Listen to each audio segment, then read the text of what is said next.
नमस्कार दोस्तों, स्वागत है आपका जीके लाइव पाठशाला में।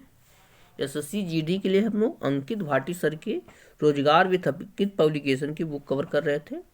एसएससी जीडी के लिए इसमें हम लोग साइंस के पोर्शन में 30 क्वेश्चन कवर कर चुके हैं पहले लेक्चर में, तो उसे आप बुक जरूर देखिएगा। प्ले लिस्ट उसका बन चुका है और डिस्क्रिप्शन बॉक्स में भी उसका लिंक दिया गया है। आज हम दूसरे लेक्चर में 31 नंबर क्वेश्चन से आगे बढ़ाएंगे। बुक की खास बात आपको पहले से पता है, जो कि हर लेक्चर में बताया जाता है कि एक क्वेश्चन के साथ इसमें 10 क्वेश्चन क्लियर किए जाते हैं। तो 30 क्वेश्चन का मतलब लगभग आपका 300 क्वेश्चन क्लियर हो चुका है। चलिए आगे शुरुआत करते हैं। इससे पहले आप लोग प्लीज़ चैनल को सब्सक्राइब कीजिएगा, वीडियो को लाइक कीजिएगा और शेयर जरूर करते रहिए। पहला क्वेश्चन देखते हैं 31 नंबर। क्लोरोफार्म का सूत्र क्या है, जो कि 5 मार्च 2019 को फर्स्ट शिफ्ट में क्वेश्चन आया था। तो क्लोरोफार्म का सूत्र आपका CaCl3 होता है। आपका ऑप्शन नंबर यहाँ से बी सही हो जाएगा 33 नंबर क्वेश्चन का।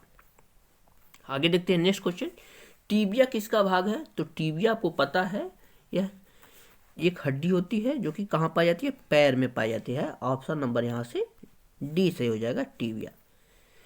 टीबिया मानव शरीर की दूसरी सबसे बड़ी हड्डी है। देखिए क्वेश्चन पूछ लिया जाएगा, दूसरी सबसे बड़ी अस्थि की बात की जाए तो आपका टीबिया होता है।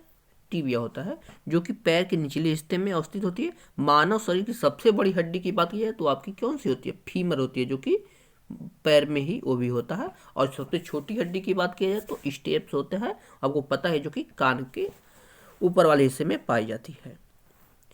आते हैं अगले क्वेश्चन पर। दिया गया आपका सौर सेल का निर्माण करने के लिए किस तत्व का उपयोग किया जाता है? तो आपको पता है सौर सेल का निर्माण करने के लिए सिलिकॉन का उपयोग किया जाता है। ऑप्शन नंबर ए सही हो जाएगा 33 नंबर क्वेश्चन का। आगे देखते हैं क्या क्या दिया गया है व्याख्या में। सौर सेल का निर्माण करने के लिए सिलिकॉन नामक तत्व का उपयोग किया जाता है। मांसपेशियों के कार्यों को सुचारू रूप से करने में भी सोडियम की अहम भूमिका होती है। देखिए मांसपेशियां जो होते हैं उन्हें सुचारू रूप से काम करने के लिए किसकी भूमिका होती है? सोडियम की अहम भूमिका होती है। इसकी सोडियम की। यही सल्फर की बात की जाए तो सल्फर प्रोटीन के निर्माण में भी आपका सहायक होती है। ये भी आपका क्लियर हो जाता है। अगला क्वेश्चन देखते हैं। दिया गया आपका सूरज की रोशनी के स्पेक्ट्रम को प्राप्त करने के लिए प्रिज्म का उपयोग करने वाला पहला व्यक्ति कौन था? तो ये थे आपके आइजैक न्यूटन थे। आपके न्यूटन का पूरा नाम कभी कभी पूछ लिया जाता है, तो पूरा नाम आपका आइजैक न्यूटन था। ऑप्शन नंबर यहाँ से बी सही हो जाता है। व्याख्या में इसकी क्या देखते हैं कि दिया गया है आपका सूरज की रोशनी के स्पेक्ट्रम को प्राप्त करने के लिए ग्लास प्रिज्म का उपयोग करने वाले प्रथम व्यक्ति आइजैक न्यूटन थे। किस प्रिज्म का? ग्लास प्रिज्म का प्रयोग करने वाले आइजैक न्यूटन थे।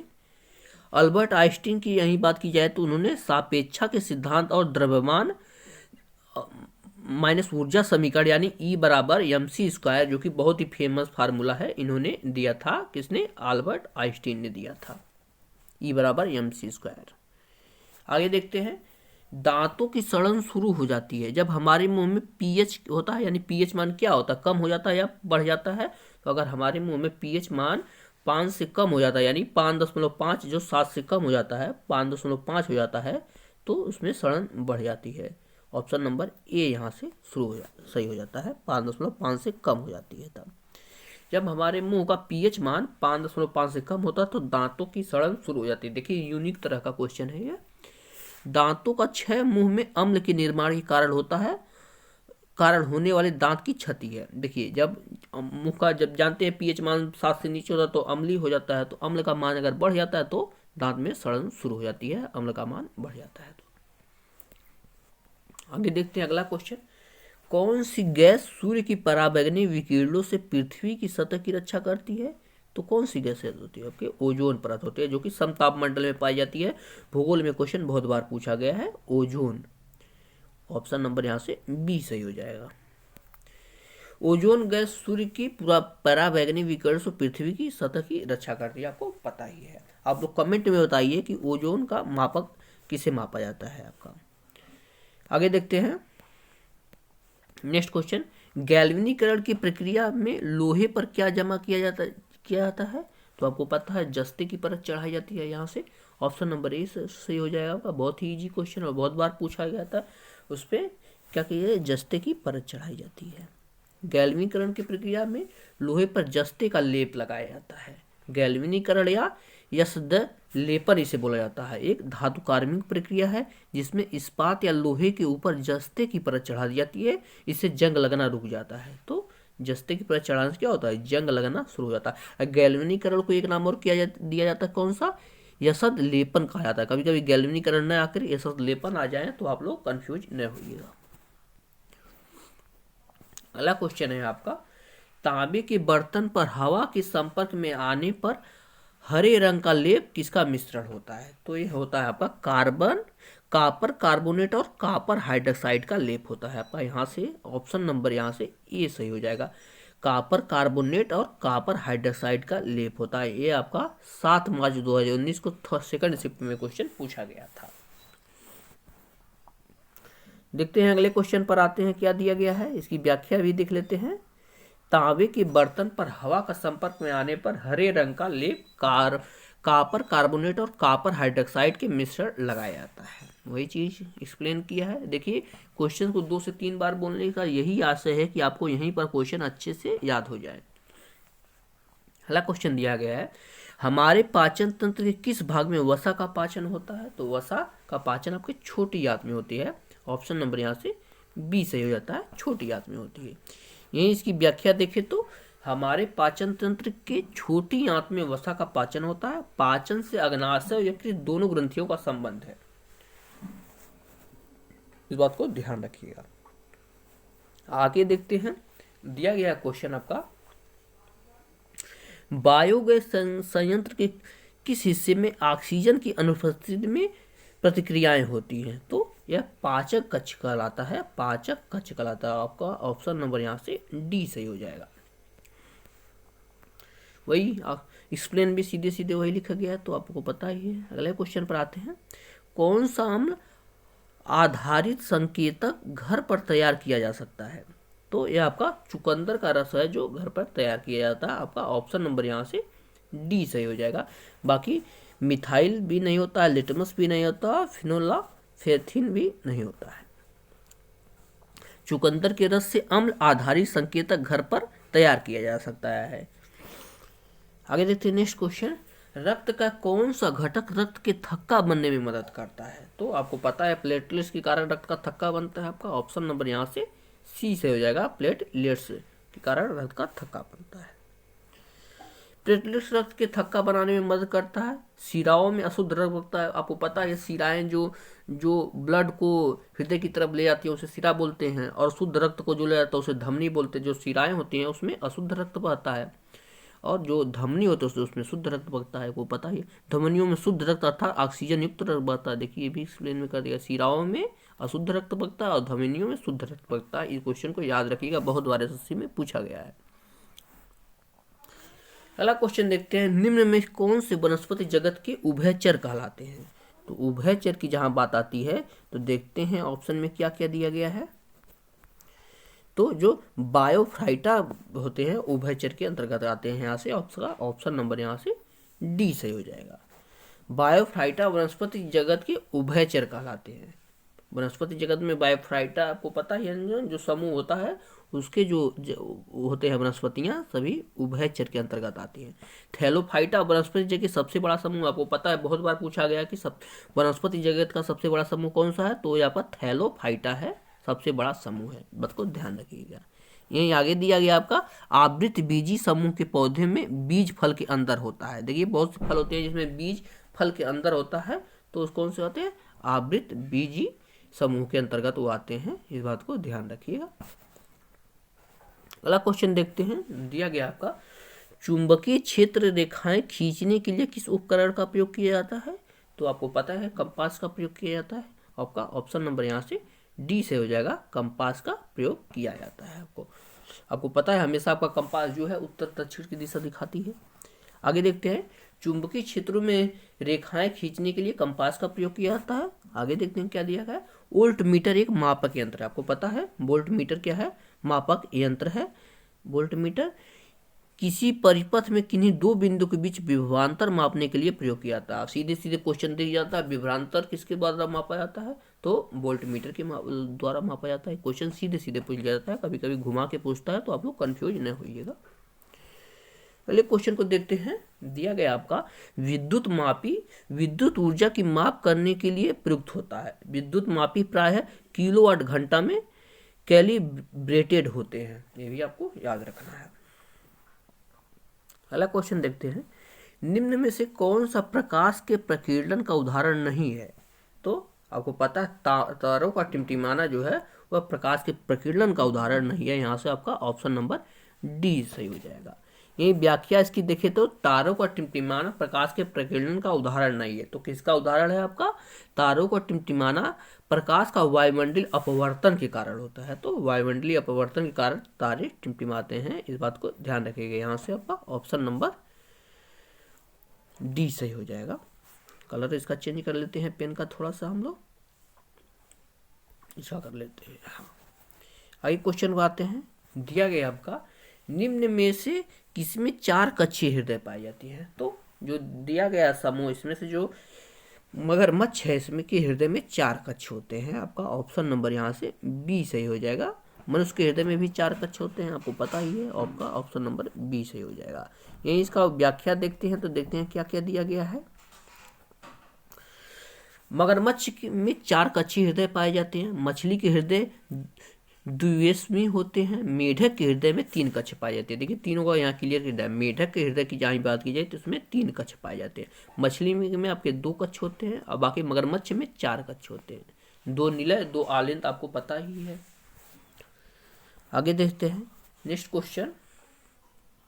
जब अम्लराज के साथ अभिक्रिया करता है तो उत्पन्न होती है कौन सी गैस उत्पन्न होती है? तो इसमें आपका हाइड्रोजन उत्पन्न होता है। आपका ऑप्शन नंबर यहाँ से डी सही हो जाएगा। आपका हाइड्रोजन उत्पन्न होता है। आपका सीधे सीधे वही लिख दिया है व्याख्या में, तो इसे इसके पर आगे बढ़ते हैं। क्वेश्चन दिया गया आपका नोबेल पुरस्कार निम्न में से किस क्षेत्र में नहीं दिया जाता? तो जीव विज्ञान के क्षेत्र में नहीं दिया जाता है। आपका कि भौतिक रसायन के क्षेत्र में दिया जाता है, साहित्य में भी दिया जाता है, लेकिन जीव विज्ञान के क्षेत्र में नोबेल नहीं जाता। ऑप्शन नंबर यहाँ से ए सही हो जाएगा 48 नंबर क्वेश्चन का। नोबेल पुरस्कार जीव विज्ञान के क्षेत्र में नहीं दिया जाता, जो कि बता चुके हैं। जबकि अन्य क्षेत्रों में जैसे कौन कौन से क्षेत्र में नोबेल पुरस्कार दिया जाता है? आपका भौतिक हो गया, भौतिक क्षेत्र में दिया जाता है, रसायन क्षेत्र में भी दिया जाता है, साहित्य में भी नोबेल पुरस्कार दिया जाता है, ऑप्शन के रूप में जो भी दिया गया है। अगला क्वेश्चन आपका डेंगू के समय रक्तस्राव प्लेटलेट्स की संख्या किसकी कमी के कारण होती है? तो आपको पता है डेंगू बीमारी जब होती है तो उसमें प्लेटलेट की संख्या हमेशा डाउन हो जाती है। तो किसी कमी के कारण होती है? प्लाज्मा की कमी के कारण होती है। रक्त में प्लाज्मा की कमी हो जाती है। आपका ऑप्शन नंबर यहाँ से डी से हो जाएगा, प्लाज्मा की कमी के कारण। डेंगू के समय रक्तस्राव प्लेटलेट्स की संख्या में कमी के कारण होती है, आपको पता ही दिया गया है। आपका माफ कीजिएगा, क्वेश्चन एक बार फिर से पढ़ते हैं। डेंगू के समय रक्तस्राव प्लेटलेट्स की संख्या किसकी कमी के कारण होती है? तो प्लेटलेट्स की संख्या आपका प्लाज्मा की कमी के कारण होती है। हाँ, एकदम सही है। अगले क्वेश्चन पर आते हैं। पालक में प्राकृतिक उत्पाद के रूप में क्या होता है? आपका कौन एसिड का असामान्य रूप से उच्च प्रतिशत होता है? किसकी उच्च प्रतिशत होती है? तो होती है आपका की ऑक्जेलिक अम्ल की प्रतिशत उच्च होती है, यानी अधिक हो जाती है आपकी। यहाँ से आपका ऑप्शन नंबर डी से हो जाएगा। ऑक्जेलिक अम्ल की संख्या यानी उसका जो प्रतिशत है वह बढ़ जाता है। देखते हैं इसकी व्याख्या क्या दिया गया है। आपका पालक में प्राकृतिक उत्पाद के रूप में ऑक्जेलिक अम्ल का एसिड असामान्य रूप से उच्च प्रतिशत होता है। यह विटामिन ए का अच्छा माध्यम है। तो जो है ऑक्जेलिक एसिड जो है विटामिन ए का अच्छा स्रोत है। पालक आपका विटामिन ए का अच्छा स्रोत है, आपको पता ही है। इमली में टार्टरिक अम्ल पाया जाता है, आपको सीधे सीधे पता है। इमली में क्वेश्चन पूछ लिया था सीधे कि कौन सा अम्ल किस में पाया जाता है, तो इमली की अगर बात आती है तो उसमें टार्टरिक अम्ल पाया जाता है। संतरा की बात आती है तो संतरा में आपका सिट्रिक अम्ल पाया जाता है। नाम से स से संतरा, स से सिट्रिक, इस तरह से आप लोग रिलेट कर लीजिएगा। सिट्रिक अम्ल संतरा में पाया जाता है। यहीं दूध या खट्टे दही या खट्टे पदार्थों की बात की जाए तो इसमें लैक्टिक अम्ल पाया जाता है, आपको पता होना चाहिए। खट्टे पदार्थों में आपका लैक्टिक अम्ल पाया जाता है। दही या खट्टा दूध जो होता है इसमें लैक्टिक अम्ल पाया जाता है। आगे देखते हैं। अंडे के सिरके के विलयन में 20 से 24 घंटे तक रखने पर क्या होगा? देखिए क्या दिया गया है, अंडे को सिरके के विलयन में, कोई अंडा रहे उसे सिरके के विलयन में कब तक रख दिया जाए, 20 से 24 घंटे रख दिया जाए तो क्या होगा, तो हो जाएगा अंडे का आवरण घुल जाएगा, जो उसका ऊपर का जो आवरण होता है अंडे का वह उसमें घुल जाएगा। आपका ऑप्शन नंबर यहाँ से ए सही हो जाएगा, अंडे का आवरण घुल जाएगा। नेक्स्ट क्वेश्चन है आपका, गायटर जिसे गंडमाला बीमारी बोलते हैं वह क्या है आपका, थायराइड ग्रंथि को ही प्रभावित करती है। आपका ऑप्शन नंबर यहाँ से ए सही हो जाएगा। आपका 52 नंबर क्वेश्चन का ऑप्शन ए सही हो जाएगा। 52 नंबर क्वेश्चन का व्याख्या देखते हैं। गायटर थायराइड ग्रंथि की बीमारी है। अग्नाशय मानव शरीर की दूसरी सबसे बड़ी ग्रंथि है। यही अग्नाशय की बात की जाए तो मानव शरीर की दूसरी सबसे बड़ी ग्रंथि है। ये भी क्वेश्चन बहुत बार पूछा गया है अग्नाशय के बारे में। अगला क्वेश्चन देखते हैं, वायु को अपर्याप्त मात्रा में जीवाश्म ईंधन के दहन के फलस्वरूप कौन सी गैस निर्मित होती है, तो इसमें आपके कार्बन मोनोऑक्साइड निर्मित होता है, जो कि बहुत ही घातक होता है।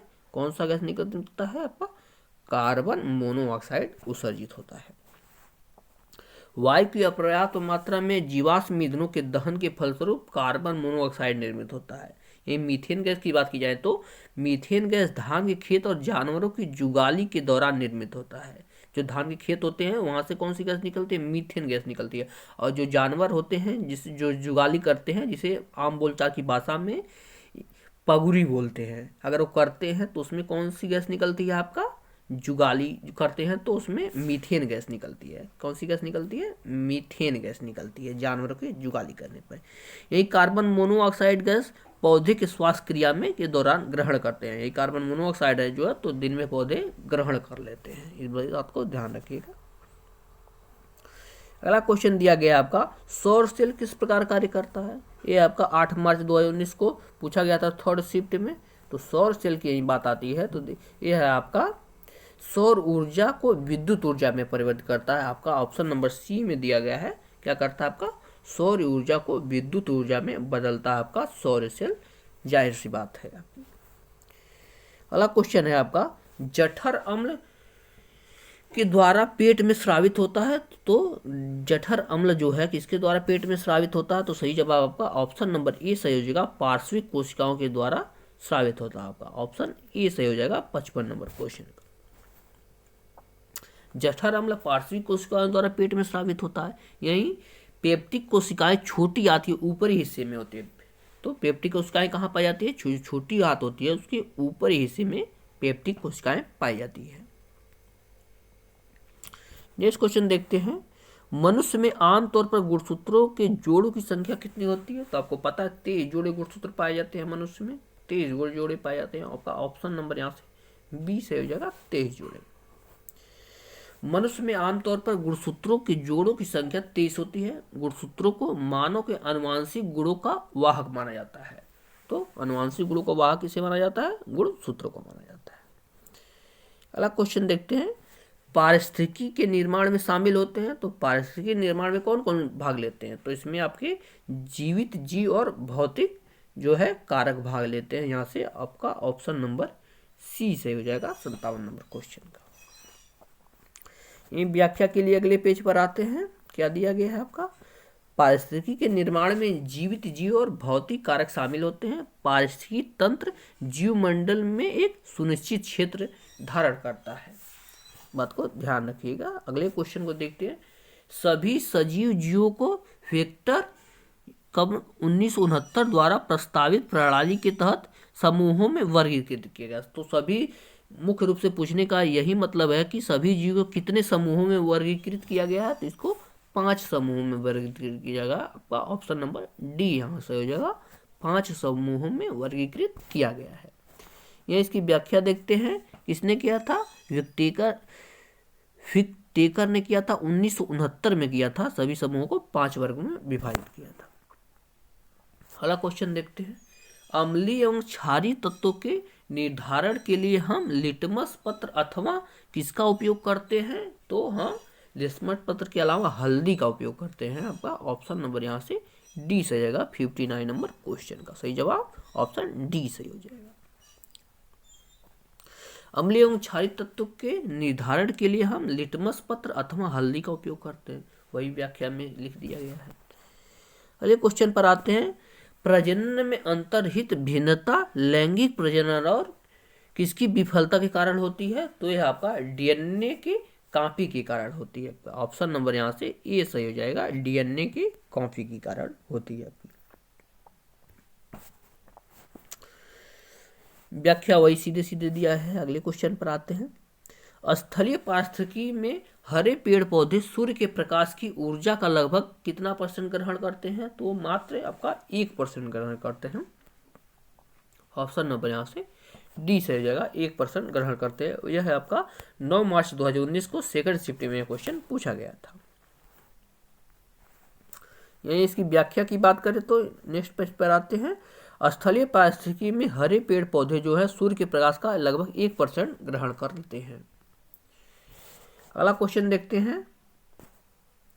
हम विद्युत चालक में विद्युत धारा की तुलना किससे कर सकते हैं? तो हम उसकी तुलना आपको नदी में जल धाराओं से कर सकते हैं। आपका ऑप्शन नंबर यहाँ से बी से हो जाएगा, नदी की जल धाराओं से कर सकते हैं। ऑप्शन बी से हो जाएगा।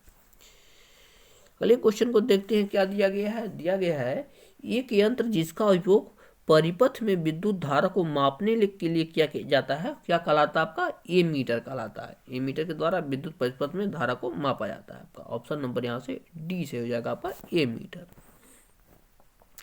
एक यंत्र जिसका उपयोग परिपथ में विद्युत धारा को मापने के लिए किया जाता है एमीटर कहलाता है। यही थर्मामीटर की बात की जाए तो वह युक्ति है जो ताप को मापा जाता है। थर्मामीटर से क्या मापा जाता है? थर्मामीटर से आपको ताप को मापा जाता है।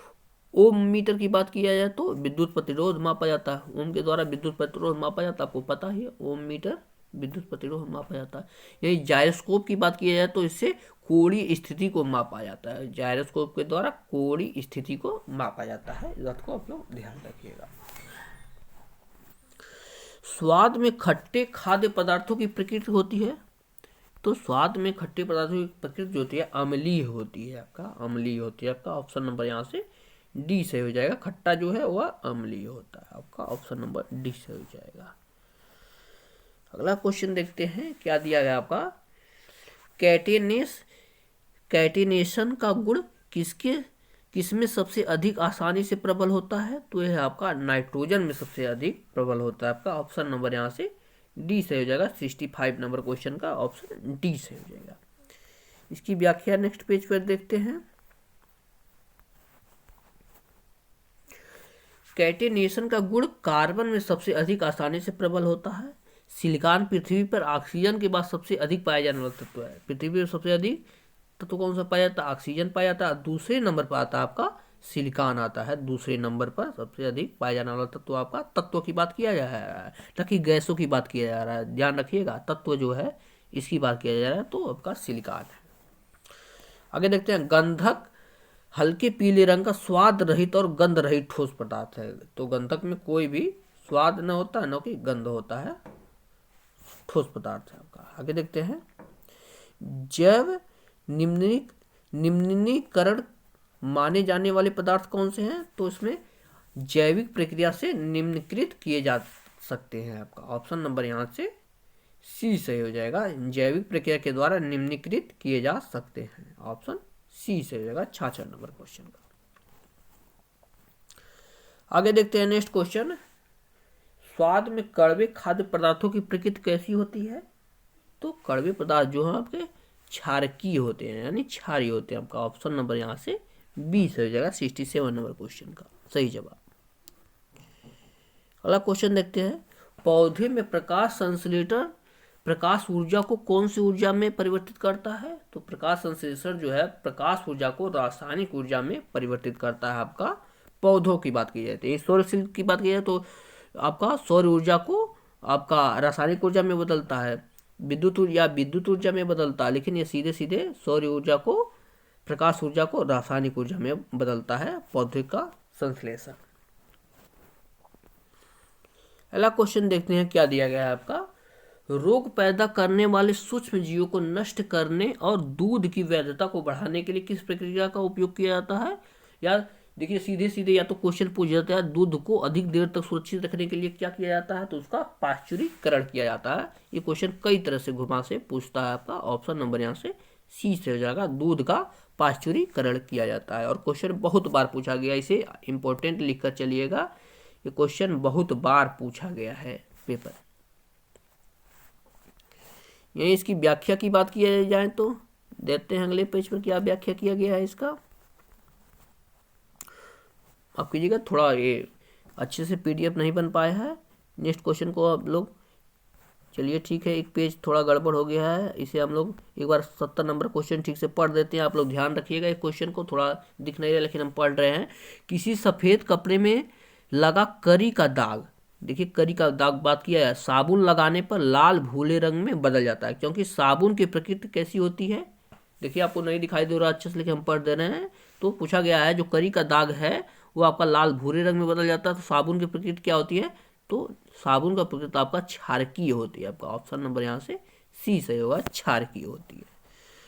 तो आज के लिए 70 क्वेश्चन तक यहीं छोड़ते हैं, अगले लेक्चर में इसके आगे के लिए कंटिन्यू करेंगे। तब तक के लिए आप लोग वीडियो को लाइक कीजिएगा, चैनल को जरूर सब्सक्राइब कीजिएगा, आप लोग शेयर भी करते रहिएगा। मिलते हैं नेक्स्ट लेक्चर में, तब तक के लिए धन्यवाद।